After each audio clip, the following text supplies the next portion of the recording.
What's up, everyone, and welcome to episode 279 of Two Amazon Sellers and a Microphone, brought to you by Solozo. Today we're really excited. We're going to be talking all about selling in Mexico and Latin America. So much opportunity. Growing marketplaces. Hungry consumers for products. There's so much to talk about and so much opportunity for people that are just selling exclusively in the US or the UK right now. So we're super excited about this conversation. But joining us to talk all about it is Ramiro Velasco from Go Avance. What's up, Ramiro? Hey guys, how's it going? You got that right, Ramiro Velasco. It was about as good as we could have hoped for. It was fantastic. Thank you. Perfect. Super glad to join you guys. Thank you for having me. Oh yeah, well, we're really excited. I mean, this is fascinating. Admittedly, Chris and myself don't know much about this, so it's a great topic to talk about. And you guys you're down there doing the work, helping sellers right now, selling Latin America, and we have so many questions that we want to get into. But I want to start with you. I want to turn it over to you, Ramiro, and just give us a little background, how what you were doing previous to this, and how you ended up in the e-commerce space and Latin America specifically, and started Go Avance. Let's hear the story. And totally, before we get into that, those listening definitely want to go over to YouTube, check out this recording because Ramiro's got some serious swag. Yeah. And so you can see the swag on display. If you want to see the swag, go watch this. As a traditional, as a guy, you don't know how to take compliments, so you get a little bit awkward. But thank you, I really appreciate it. You gotta lean into it, right? Yeah. Oh man. So a little bit about myself. Let's see. I was born in '92. Let's start there. When I was 2.5 years old, I got moved out of the country, got flipped all around the world, lived in over 10 countries. Eventually made the call to come back to Mexico and live here, right? Like ultimately, when I was about 23, 24, I was like, you know what, like I want to go back home. I hadn't been back home for nearly a decade, and I was like, all right, like we gotta see if we still fit in. So I come back, by this point, like I have a degree in engineering, which I never planned to use in my life. And I don't know what to do with my life, like it's a weird spot in your life. So I started applying for jobs, seriously, just closed my eyes and threw darts. And probably the luckiest thing was I ran into my now partner, Mike Begg from AMZ Advisors, with whom he hired me originally to do account management, sort of customer client communication and so on. And I really liked the e-commerce space, like immediately from the get-go.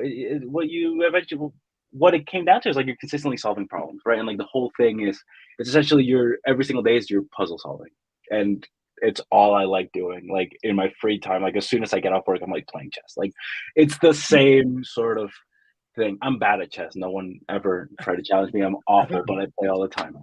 And that was about, God, I don't know, 6 years ago, right?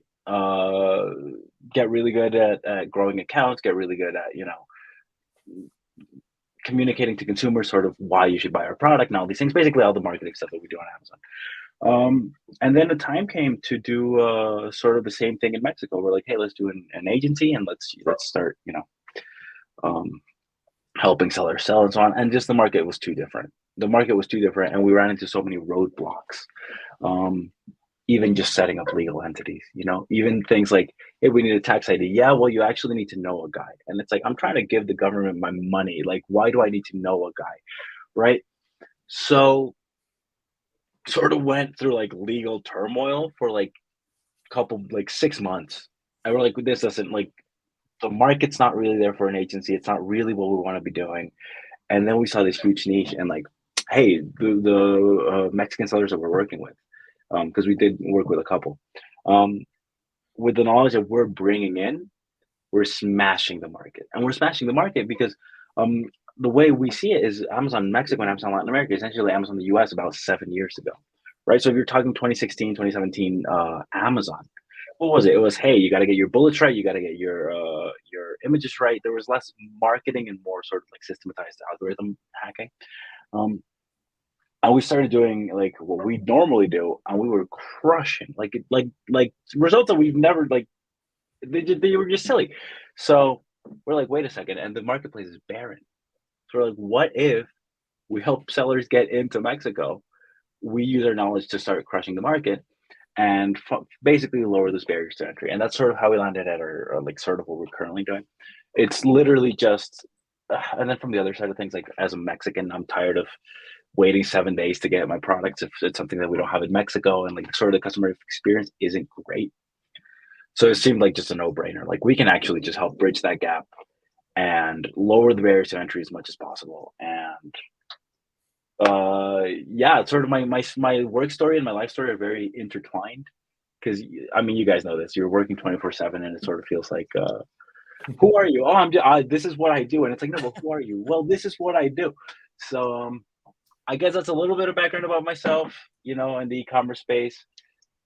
6 years. Let's get it deeper. So, like, how do you help brands sell? Like, what are you doing? Oh, okay, what are you sure. doing there? Yeah.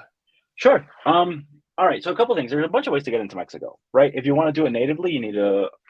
First of all, let's go by this. You guys have for sure used remote fulfillment, right? NARF, Yep. and it's you're paying like $8 delivery, which is ridiculous. Your consumer's paying another $8 delivery, which is ridiculous.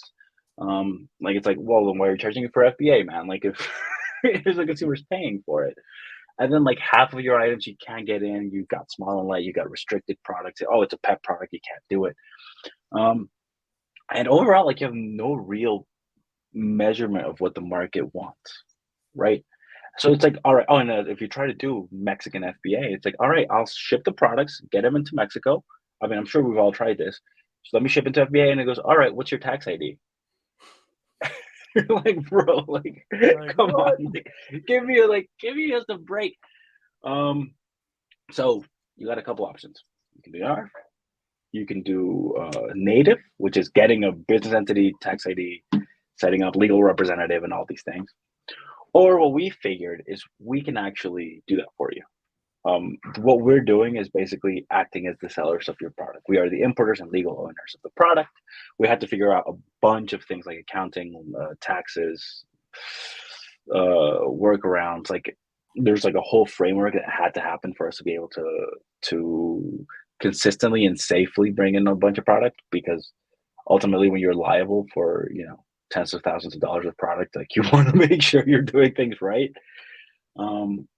But basically we sell under, we have a bunch of Amazon accounts.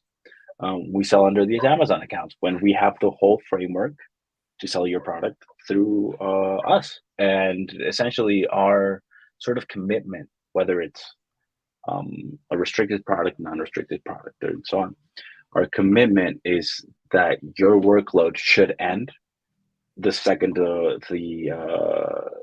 product reaches my warehouse. Right? It's like, look, I can't do, if I trust me, if I could go pick up the product myself at your house or whatever, like I would do it. But I can't. So the second it reaches our warehouse, which we have a warehouse in Texas, get it off your mind. Next time I bother you, it's either with a report of like, hey, this is how much you sold, or hey, we need more product. And how does it work for the brands? Are you buying it like at a wholesale cost, or you just take a percentage of the sale? Like what's the brand have to do? We settled on, okay, so this is a really good question. We settled on a percentage of sales at the end, but this is for two very specific reasons. One, we want to be as cheap as possible. And the reason we want to be as cheap as possible isn't for our clients. Like, honestly, like that's secondary. It's a consumer experience. We want to pass a lot of the savings to the consumer, because obviously Mexico is a lower purchasing power country. I mean, we have like a thriving middle class, and we have like all these remote jobs and people earning in dollars, and there's all these things happening. But on average, we're a lower purchasing power country. So for us, it's like we need to be cheap so we can not be adding our costs to the consumer. So if we want to lower our costs as much as possible, we can't hold the risk of holding product, right? Like it just otherwise the risk reward is completely skewed off. So we do a percentage of sales, from which we also deduct things like, obviously Amazon will take their 15%, you know, FBA will take their cut, and so on and so on. But that's where we really use our expertise to be like, all right, this is where we're pricing the product. Are we comfortable with that? We have tons of calls that it's like, oh, the margins don't work. We're like, that's fine. Like, we're not, we can't make this work for everyone. It's like, but it's got to make sense for you.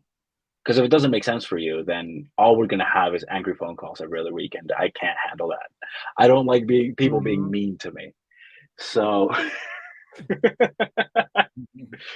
but yeah, I mean, it's the whole point is like, let's be cheap, let's be easy, and let's be scalable, right? Because look, ultimately, and this is sort of where we really hit the niche in the market is, it's a gamble. Anytime you're allocating resources, whether it be capital, whether it be inventory, whether it be time, there's opportunity costs, and then it's always going to be a gamble. Now, Mexico is an unproven market. Mexico is a market that is coming on the up and up. Like, we've had what, like 3 years, 30% year over year. Like, it's on the way up. NARF, and also NARF doesn't cover Mercado Libre. So like, there's a whole of upside, like, and we know, but we understand that you probably don't want to allocate time and capital that aggressively for somewhere that you're not sure if it's going to work. So that's where we're saying, look, we can lower these barriers of entry as much as possible. Because you know what, like, if you're not Mexican, you're coming in and you want to start a business entity, let's do it natively. It's going to cost you 30, 40, 50K. Because you pay what I call the non-Spanish speaking tax, right? And it's fair, and I think it's fair and valid. Like, I totally get it. But what we figured is, look, it's an unproven market. We're essentially offering a chance to get in early into the market and really like get a head start. Like, we were doing some numbers the other day. A client that we've worked with in the U.S. for years and years and years, they're doing in the U.S. On average. So this is including branded search terms and all these things. 74 cents CPC, right? Like, average. Cheap. In Mexico, it's 14 cents CPC. Yeah. Right. So it's like, when they're like, how much do we need to launch? I'm like, not a lot. Like, we can do it. Not a lot. So yeah. So, but we understand. So just going back to what I was saying, we understand that it's an unproven market. So what we're saying is, we can lower that risk for you, so we can really help essentially play vendor central and fill out the market niches across the board is sort of the Talk about the negative side of the NARF program, because as sellers, we're like, oh, cool, NARF, let's do it. But I know there's a bad experience on the customer side of that. So break that down. Why is NARF not a good thing? So as a seller, there's one bad thing, I think, which is, well, there's a bunch of you talking like, oh, we're not generating the right demand and everything, but like, directly, there's one bad thing. I don't want to pay $8 FBA for something that cost me $4 in the US, like, right? Like, but as a consumer, if you guys were on Mexican TikTok, you would see there's so many memes about like, I don't want to buy something, pay another pay $8 on top of whatever I bought to have to wait 7 days to get it. Like, that's insane. Like, we've moved so much. Go there again, because I don't think everybody knows all this. So if I enroll my products in the NARF program and somebody buys it in Mexico, the consumer has to pay additional fees for it to get there, and they got to wait longer. So anything over a threshold that depends on a per category basis will be subject to tax, which it's one of the big things that people are getting around, which is like, smaller items you're not paying the tax on. In those cases, like NARF, it's great, or it has its upside. If it's above a certain threshold, you'll be paying tax, which already you're adding to the shipping. Another thing, statistically, in Mexico, the amount of consumers that have Prime is very low. Now, this is a huge breaking point for us. Like, you have to consider, we basically treat it as if everyone's paying for shipping anyway. Because if someone doesn't have Prime, it doesn't matter if you have a Prime subscription. If you have it in FBA, they're paying for shipping as well, right? So what we're doing here is essentially double dipping, or Amazon doing is double dipping on the shipping, and that's passed on to the consumer. So just based on all these factors, what you end up seeing is products being sold natively, so like in from Mexico, even at slightly higher price points, will convert way better. Because if we know something as Amazon sellers and Amazon buyers is that 2-day shipping is a huge plus. So there's the time factor of receiving my product is a huge plus, right? And I'm sure you've gone through it like in a rush, like it happened to me last year. Friend's birthday, I did not get him his present. And I was like, oh my God. And Prime and Amazon was like, all right, it's 2-day shipping. And I was like, that's not even good enough. I was like calling local shops trying to find what I was going to get him. So there's a huge time factor that is always going to be an issue. And for us, like, it doesn't make sense to have it come from the US and wait nearly a week. What are some categories that you see a lot of growth in now in Mexico that are just, gaining a lot of momentum? Are there certain categories that are just booming? Yeah. I mean, look, we have a rollout strategy, which obviously we play a little bit close to our chest. But what I can say is general consumer goods are a real focus right now for setting up for Q4. That it makes complete sense, right? Where it's like we see a stronger seasonality than in the US. I mean, in the US, Q4, look, we all talk about Q4. We love Q4. And as an agency, you'll love Q4. But at the same time, Q4 is accounted for. Everyone sort of sits around and go, oh, and then in Q4, we'll like do this multiplier and then we'll hit this goal. Like we all sort of just accept it. In Mexico, the general consumer behavior is like around Christmas time, around this shopping time. You go, have you checked on Amazon? You can probably get it cheaper. Hey, have you checked on Amazon? There's still that conversation happening. It's not you don't assume that everyone already has. So seasonality that we're seeing for Q4 is massive. So general consumer goods, absolutely massive. And then we're finding a lot of just what we're focusing on is niches that people have a hard time getting access to. We have the internal capabilities to approve. I mean, when I say we approve, we're not the government, but to get approvals for a lot of restricted areas, right? Whether that be cleaning, whether that be, electronics, like a lot of the stuff that needs to be cleared by customs first or governments first was sort of our where we really started seeing like, oh, these markets are basically dominated by the cheapest item you can find. And that's not what consumers are going to always gravitate towards, right? So that's where we're seeing really good results with the consumers that we've brought in, with the clients that we've brought in. Cleaning was surprising. Cleaning was really surprising. I've been shopping on Amazon for 10 years now, right? Or longer. And I was like, why would you ever buy your detergent on Amazon? That makes no sense. Just go to the shop and get it. And it turns out people do. So, okay. I'm not going to say no to that. Well, I listen to this. The business model is fascinating, and it's almost a no-brainer for sellers like Chris and myself in the U.S. I mean, look, I don't even want to contemplate trying to set up all the business entities and put capital into it when, like you correctly said, it's untested. Like, how do I know how my products are going to do? I mean, I'm going to, they might do great, they might not do great, and I'm out all of that capital that I invested in getting the right structures. That being said, it's also easier. It's like you mentioned, it's like having a vendor account. It's like we'll just siphon off 1,000 units that are going to go to you. You handle everything.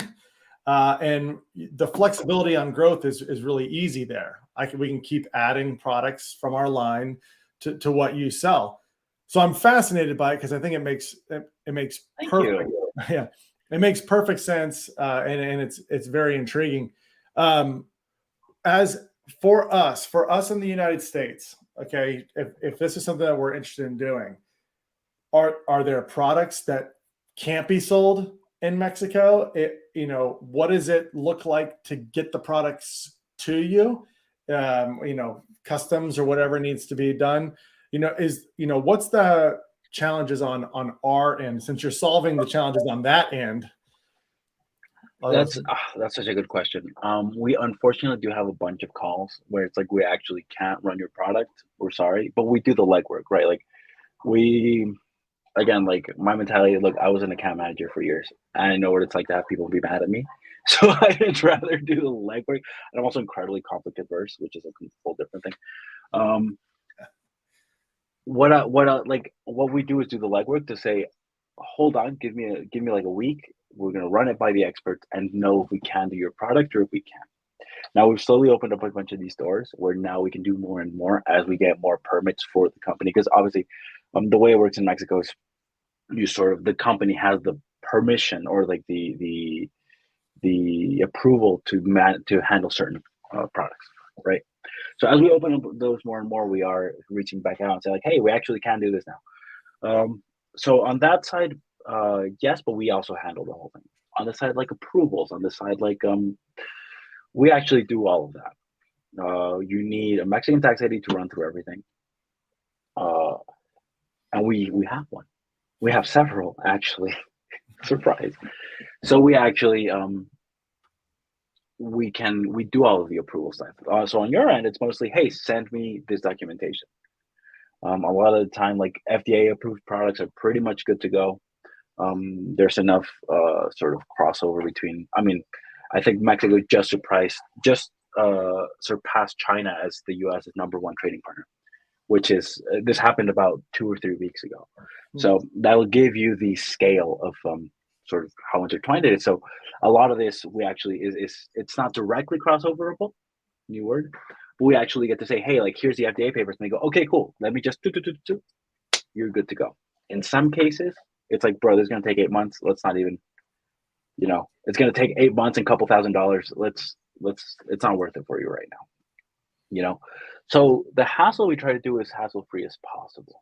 Then the only other thing that you really have to worry about, and it's something that we consistently sort of we still try to bring internal, like at least the stress of it, is like how much you want to spend, how do you want to creatives, we can generate them, but can you send me your creative like templates or branding, anything that you may have, because we're born out of an agency, right? We get to run everything and out execute everyone on platform through the agency. So like we don't run our own advertising team. We already have an advertising team that we're leveraging to make sure that your products are being, positioned as well as possible. So a lot of these headaches we're just trying to take off of your mind. Like you said, this is literally the idea is we're selling an unproven market. I'm sure a year from now, when another Amazon statistics coming out saying, hey, like top the numbers again, it's going to get easier to sort of sell people on the market. But right now it's like, I know that you have your hesitations. Let me just make it easy. Because ultimately our value is helping people get in. Like, like I said, and there's probably some other marketplaces other than Amazon. I'm guessing that you guys may help with. Are there any other marketplaces that you guys can help with? Yeah, so we had to come up with a couple neat logistic solutions to make sure that we were running originally into issues like, oh no, we have inventory in one but not the other, and so we had to come up with a couple just clever and like both API sort of like backend connections, and then also just like inventory distribution things. But because we actually do run on Mercado Libre as well, and that's a huge part for us. Mercado Libre, I believe this year is the first year that Amazon is bigger than Mercado Libre in Mexico, I believe. But I would have to double check on that. And I think it's just I may be basing it on previous trends on how close it was to overtaking it. But it's huge, it's gigantic. And really depending on the product that you have, you're gonna see different sort of volume distributions. You'll see with some of our products, Mercado Libre just is crushing Amazon. Wow. Because the demographic that's searching for these products is primarily on Mercado Libre and so on. So again, we use this data to allocate inventory and to make sure that it's making sense. But it's a huge part. Like that's a huge thing. Like I said, there's alternatives. There's a NARF equivalent for Mercado Libre. It's called Mercado Libre Global Selling. You send your product to Miami, and then they ship it from there. But again, like if that's the route, like the reason I'm very happy with that is if that's a route you want to go, like then we're probably not the solution for you, Okay. right? Like so massive market. Sorry, I tend to digress a little bit. That's all right. No, What good. in terms of the products themselves, are there things that are restricted from being sold in Mexico based on like the category, like electronics, or where the products originally manufactured? Are there any things that is just right off the bat, you're like, you cannot sell that in the Mexico marketplace? Not really. There's some supplements that the U.S. will approve that Mexico has banned. Other than that, it's mostly a tariff thing. It's mostly going to be like, hey, man, like this was made in China, which you already paid tariffs on the way into the U.S. You're going to pay more tariffs on the way to me. Does it really make sense?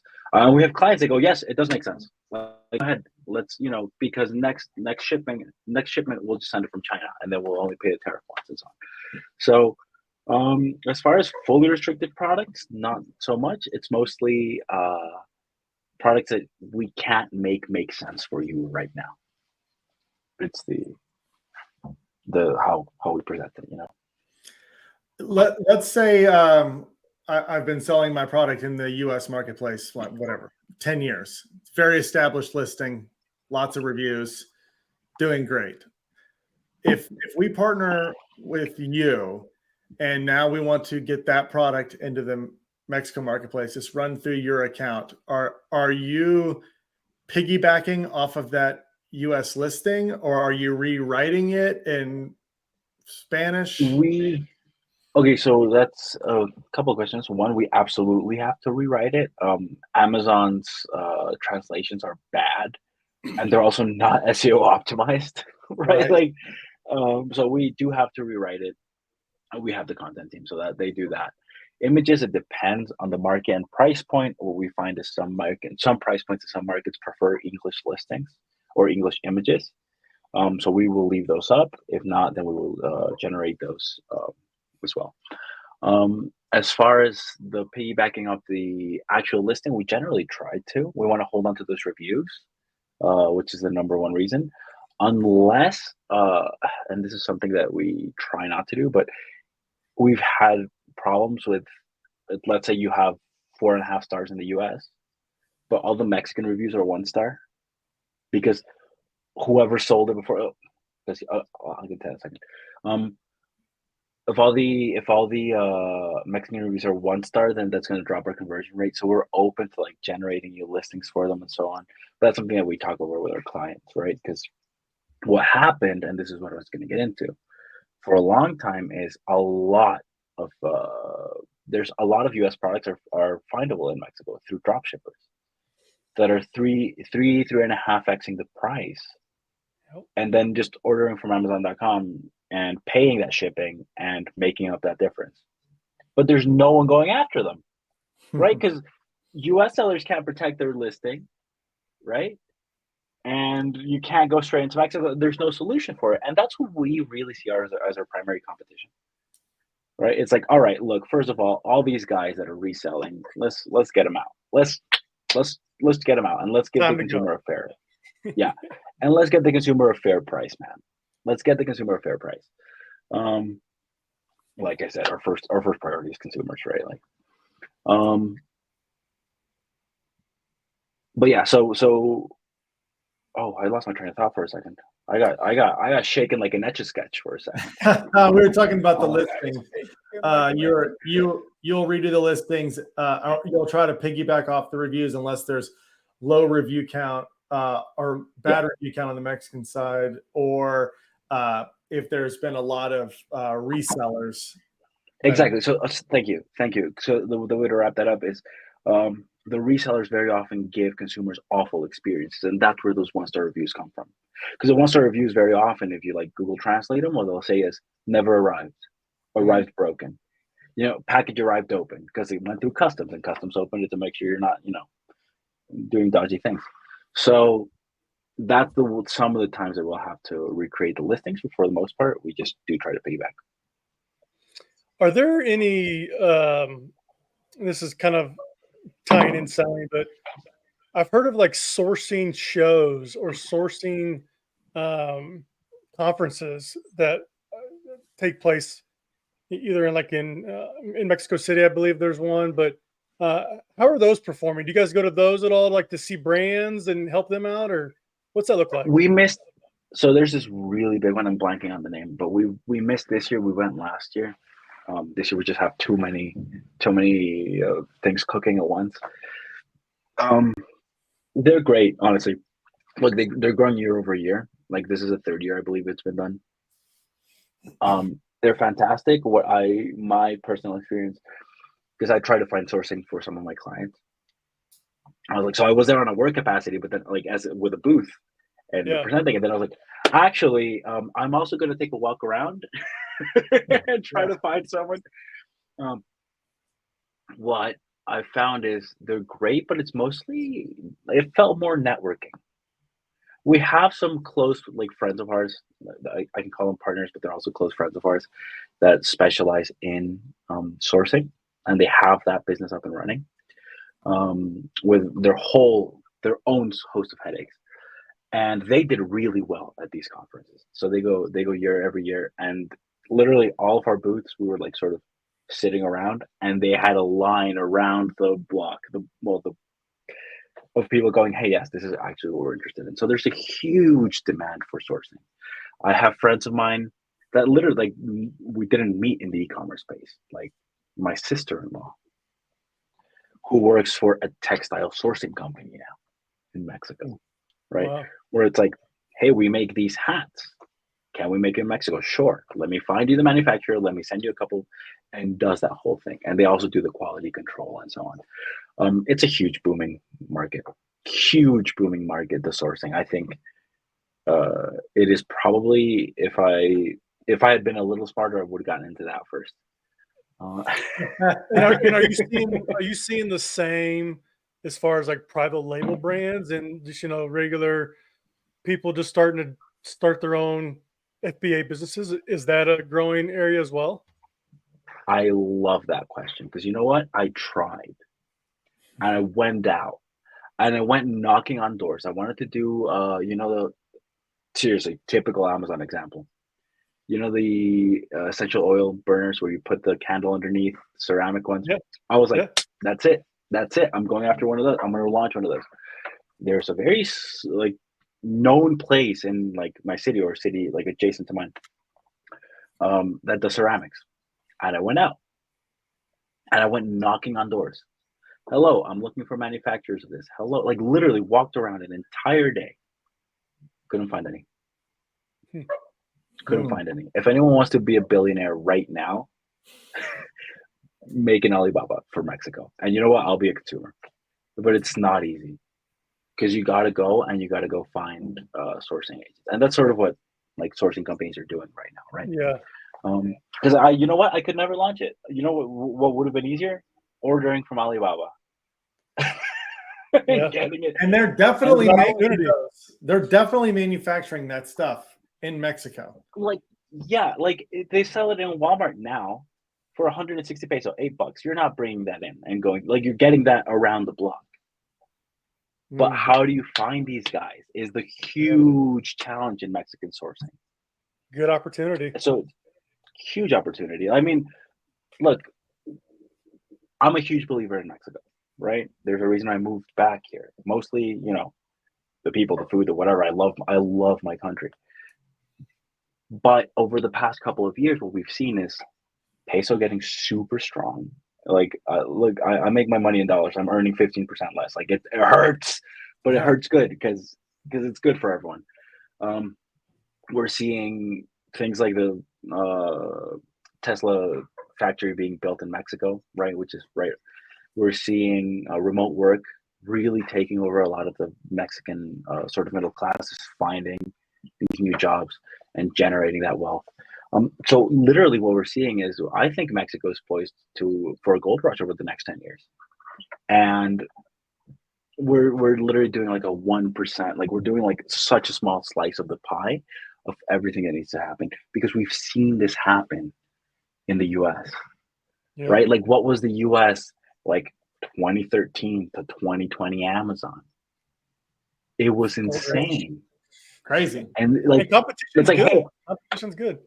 competition's great, but you know what I want to do instead of competing? Having 18,000 reviews on my garlic crusher. That's what I want. That's what I want, you know? And that's what that's what we're trying to do, help people get in. And but there's going to be so many more spaces. Like, I guarantee you, Helium 10 is going to like do something for Mexico specifically. And, you know, and I guarantee you that anyone, like, so many companies are just going to start throwing things at Mexico because the money's going to be there. Right? Like, that's, I don't know. It's just kind of crazy how we're really excited about our project and we're like, it's just getting like started. the smallest possible. Yeah, we're the smallest possible bit. So cool. It's exciting. I mean, a growing economy there is just going to make e-commerce better and better and better. And on that note, what, like, compared to the US market for like a staple product, let's just say, what kind of volume is Mexico doing on Amazon in comparison? Or you could even combine Mercado Libre with Amazon, like in total, how does that compare if we're selling there? So on average, what you'll see, so the official statistic for Amazon volume versus US volume is tiny. It's under 5%. And you're like, wait, that's awful. That sounds so bad. Optimized listings that are actually, because it's so much easier to get top of pay of a bunch of search terms. What we're seeing is we're aiming for at least 10% of US sales within the first 6 months, right? At least, just on Amazon. And then you can add the Mercado Libre volume to that. So we're generally looking at about 15%, which to any established company, you go, hey, you want to go a free 15% over the next 6 months? They go, yes, please, here you go. How do I sign up? It's like, yeah, it's gonna cost you like $500 a month, man, like in ads. Like, yes, please, let's go. And ultimately, like, it's tough having these conversations where it's like, look, the goal isn't exactly for you to, I mean, like I said, like, we want to get to that 15% within 6 months. But the real value here is you can be the $18,000 review garlic crusher, right? Like, what happens if you're in first, you get that rank 1, and it's a lot easier to hold it. Like, we all know it's a lot easier to hold it than to get it. Right? Yes. Mm-hmm. And let's grow over the next 7 years. Yeah, because that percentage, that market share is going to keep increasing. It's going to go from 5 and 10% to 15 to 20. I mean, Mexico is not a small population country. No. I mean, there's a lot of opportunity. And the way I see it is, okay, so we have 120 million people. Let's round. 120 million people. Let's call it even the top 10%. Like, let's not even go too broad. Like, even the top 10%, 12 million people that are new to buying on the platform. Like, it's an emerging e-commerce market. So I don't talk about 120 million people. Sure, that's a fact. And sure, as Amazon grows, it will trickle and more percentage will buy. But right now we have essentially 12 million people completely open to trying new brands. Completely open to not have, first of all, not having, there's so many statistics, not having ad blockers on your phone, right? So you're doing everything mobile. There's a less percentage of the population that is doing shopping on their computer than on their phone compared to the US. So there's less ad blockers. So suddenly ads are more valuable. There's less distrust of ads. So ads are more effective, right? These sort of markets, I traded. My job before I got into e-commerce, I traded for 4 years. That was awful for my mental health. I hated it. No one ever do that in your life. Seriously, anyone that says that you can get rich quick trading, it's tough. But what I realized is what you really got to do is look for these inefficient markets.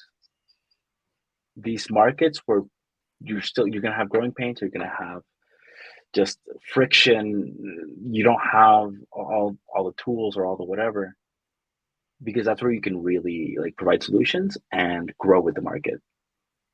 Right? That's sort of my mantra. And like, as soon as in 7 years, when Amazon Mexico is all fleshed out and built out and everyone's already, and it's a huge competition, I'll probably move on to something else.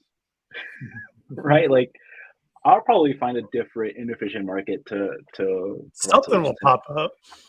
Exactly. I mean, it feels like how many AI millionaires do you think there are right now? No kidding. No kidding. Like, you got to keep looking for these like places where people need value and aren't getting it. So interesting. Do you work with anybody that maybe wants to launch a product and like start an FBA business on Amazon? They have no experience with it in the past, but they don't want to start in the US. They'd rather start in a marketplace where it's less competition. Is that Yes. an opportunity for people right now that are looking to do that? Because I mean, the US marketplace, there's challenges now. It's very hard to have $1,000 as a startup budget and launch a product in the US marketplace. Yeah. But maybe if you're looking to start a business, maybe this is a way to approach it, to start in a different market. Yes, we actually like I said, we have a couple of Mexican clients that are literally just launching in Mexico. And the way they're seeing it is, I want to build the capital to then go to the US. Yeah. Right? Because that is a different ballgame. And I will say something. It's not only capital, there's also skill involved. I mean, we all know this. There are skilled sellers that will out execute you at every turn. Oh, you're doing really well on a keyword. Guess what? Now it's in my title. And now I've just pushed right past you. And it gets really tough, right? Like, the way I see it, I mean, we have all these conversations within the agency, which is we have to be on point, because there's people out there spending hours every day for that single 0.5% of conversion rate. Like, this is a very difficult game. I'm lucky that I got to learn this game through an agency standpoint years ago, you know. But in Mexico, that skill ceiling is a little bit lower. In Mexico, what we're seeing is Mexican sellers are also like are making money hand over fist. I remember I was looking at some some competitor for launching products, because I also did retail arb for a little bit. Because it was crazy. Like, retail arbitrage was really like putting money in my pocket for doing nothing. It was crazy. That's like, when's the last time you heard that in the US? Like, it doesn't happen anymore, you know? And I was looking at my competitor, and then I realized they have a bunch of their own brands. So they had moved on from that. And they were selling, I think it was like $500,000 a month in like 2 or 3 brands that they had launched. And he lived 6 blocks away from me. Like, I saw his business address was his home address, because I was like, oh, this freaking guy. Down the road. And now, and now they're doing ridiculous numbers. Now we actually know them now. I won't say names, but yeah, I mean, there's definitely a road to like, hey, I want to launch in Mexico. I'm gonna build up sort of the skills in the capital and then move into the US. That's happening a lot. Ramiro, that it's fascinating. I mean, all of this, we've learned a lot. And I know, I mean, there's got to be so many people watching and listening right now that are like, I need to do this. I need to get in touch with Ramiro. Honestly, you really do. You really do. Like, like you said, I mean, if you can add 15% volume, why not? I mean, it's like, go for it. So what do they need to do? What do they need to do to work with you, get the conversation started? So, okay. So we actually, I foolishly, the hubris, I have my my Calendly open. So it's geez, you can go to goadvance.com, sign up for our newsletter. That we can basically, the way we're running our newsletter right now isn't like a regular, like, because the thing is like, hey, neat news, here you go. Neat news, here you go. Whenever we're finding more and more things, You can sign up for our newsletter, or you can reach out via the website. We have a messaging space, or we have a book a call button. And honestly, like right now, we're at a spot where we've built up the infrastructure internally to be able to quickly assess whether the project is viable for you, right? And if the project is viable for you, then we can start talking about next steps. But right now, we're just trying to help people assess whether they should be interested in Mexico. Love it. Yeah, I'm on your guys' website now. There's a little contact button at the top right. Lots of ways to get in contact with them. Absolutely. Yep. We'll make sure that link is everywhere, Ramiro. Everyone go check out goavance.com. Thanks for joining us. We will definitely love to stay in touch and keep up with what's going on. It's anything like what happened in the U.S. marketplace. Every day there's a change. Every day something's getting better, tougher, whatever. So we want to follow up. Informed Consumers Act. Hey, by the way, your account's going to be deactivated. Oh no, panic. Guys, seriously, thank you for having me. Yeah, absolutely. Oh, thank you for having me. Absolute pleasure. Yeah, we really enjoyed it, and we encourage everyone to go check you guys out, goavance.com. So thanks, Ramiro, for joining us, and thanks everybody for tuning in today. It's been a lot of fun, and we'll be back at this again on the next episode tomorrow. See you, everybody.